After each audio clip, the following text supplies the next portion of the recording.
जय गुरुदेव।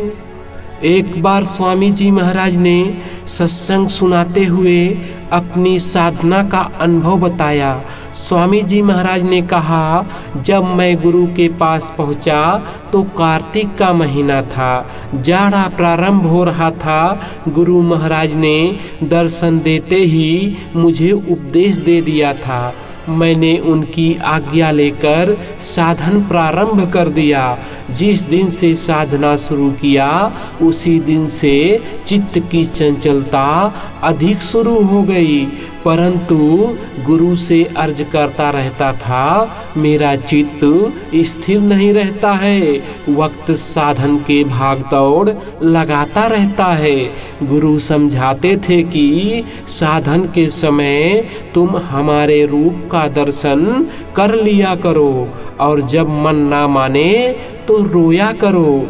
जब साधन में चित्त, मन और इंद्रियां चलायमान हो जाती थी तो मैं गुरु के देह स्वरूप आकार को ध्यान में लाता था। जब गुरु का आकार सामने आता था तो उस वक्त मन चित्त रुक जाया करता था और किसी जगह भागता नहीं था। जब चित्त मन एक जगह रुक गया तो वक्त भजन करते समय शब्द, घंटा, शंख और ऊपर की धुनी सुनाई देती थी। धुन सुनने में बहुत आनंद आता था।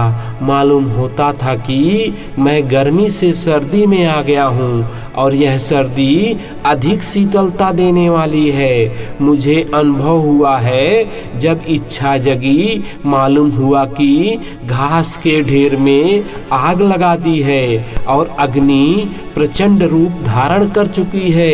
इसी तरह एक झोंका था, मैं पास में ही था, फिर गुरु के पास पहुंच गया। गुरु ने अंतर्भाव से देखा, उसी तरह से समझाया और कहा कि तुम हमारे पास रहो और साधन करो, बाहर मत कहीं जाओ। कुछ दिन बाद यह अंग जो विकारी प्रकट हुआ है खत्म हो जाएगा। गुरु की कृपा लेकर और पास रहकर साधन में लग गया। कुछ दिन बाद इंद्रियों का अंग चला गया और गुरु बहुत प्रिय सत्संगी हितकर मालूम होने लगे। अंतर में लगातार भजन करने की इच्छा जाग गई और मैं साधन में लग गया। साधन करते वक्त जो पर्दा आ गया था और चंचलता बढ़ गई थी, मन चित्त बुद्धि मलिन हो गए थे, वह साफ होने लगे। साधन समय में प्रकाश साफ फिर से होने लगा और कुछ कुछ आवाजें सुनाई देने लगी। मालूम होता था कि आवाज से मकान गूंजने लगा और आवाज सुनकर बहुत अच्छा लगता था। एक दिन मैं एक सत्संगी के यहाँ, जो कि थोड़े दिन से सत्संगी हुए हैं, उसके पूर्व में वह सत्संगी मांस शराब खाते अनाचार करते थे, परंतु सत्संग में आकर उसने मांस शराब खाना पीना त्याग दिया। अपने घर बुलाकर भाव के सहित भोजन कराया। जैसे ही भोजन किया चित्त मन बुद्धि खराब हो गई। अगर गुरु के पास ना पहुँचता तो यह निसंदेह कि मैं बह जाता। गुरु के समीप पहुँचते ही गुरु ने मीठे स्वर से शब्द उच्चारण किए, किसी सत्संगी के यहाँ संकोच में भोजन नहीं करना चाहिए, क्योंकि एकाएक उसके कर्म नष्ट नहीं होते हैं। सत्संग में शरीक किया है, अब उसका इलाज कर्म काटने का होगा। गुरु महाराज ने कहा, आज तुम्हारा मन बहुत खराब है, तुम आंखें बंद करो। जब मैंने गुरु की आज्ञा से आंखें बंद की तो मुझे अंधेरा मालूम हुआ और थोड़ी देर बाद मैं भजन पर बैठा तो मालूम हुआ कि शब्द कभी सुना ही नहीं है। दोनों दयाओं से मैं खाली रह गया। मुझे बड़ा अफसोस हुआ कि मैंने अपना पैदा किया हुआ धन खो दिया। इसी सोच विचार में गुरु के सामने रोने लगा। गुरु ने दुखी अवस्था देखकर कहा कि ऐसी गलती अब मत करना और हर एक सत्संगी के यहाँ भोजन मत करना।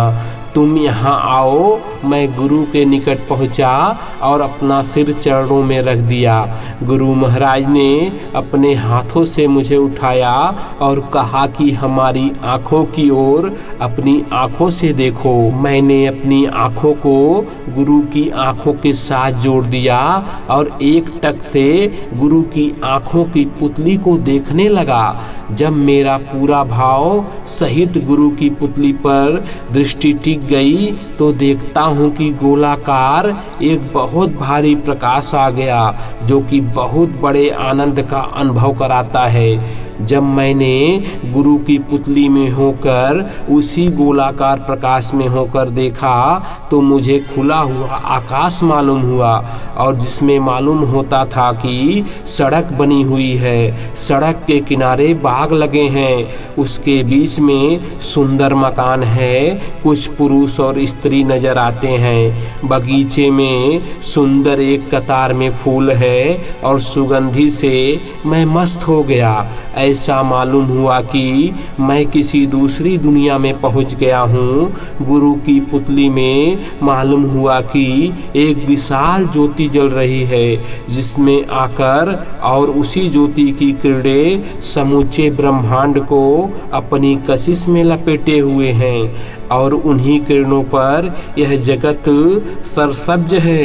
एक तरह की जबरदस्त मस्ती आ गई और विकारी अंग दूर हो गया। गुरु ने आंखें अपनी बंद कर ली और मैंने भी अपनी आंखें बंद कर ली तो देखता हूँ कि उसी तरह के दृश्य देख रहा हूँ और मैं अनुभव करता हूँ कि बहुत से लोग उन्हीं किरणों पर आते और जाते हैं। आना और जाना होता है। इच्छा हुई कि देखूं कहाँ जाते हैं। एक तख्त सुंदर है जिस पर सूरतें लिंग आकार में चढ़ती हैं।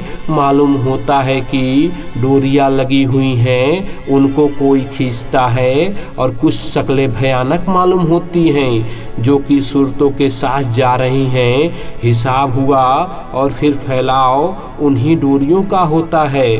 उन्हीं पर सूरतें उतारी जाती हैं। कुछ दूर जाने पर अंधकार लोक आता है जहाँ पर असहनीय बदबू है और भी बहुत से दृश्य दिखाई पड़े। गुरु महाराज ने आवाज दी कि आंखें खोलो। मालूम हुआ कि गुरु ने अंतर में ही कहा और गुरु सामने खड़े हो गए। आंखें खोलते ही मालूम हुआ कि जो मैं बाहर की चीज़ें देखता हूँ इनमें गर्मी है और यहाँ अच्छा नहीं लगता है। जय गुरुदेव।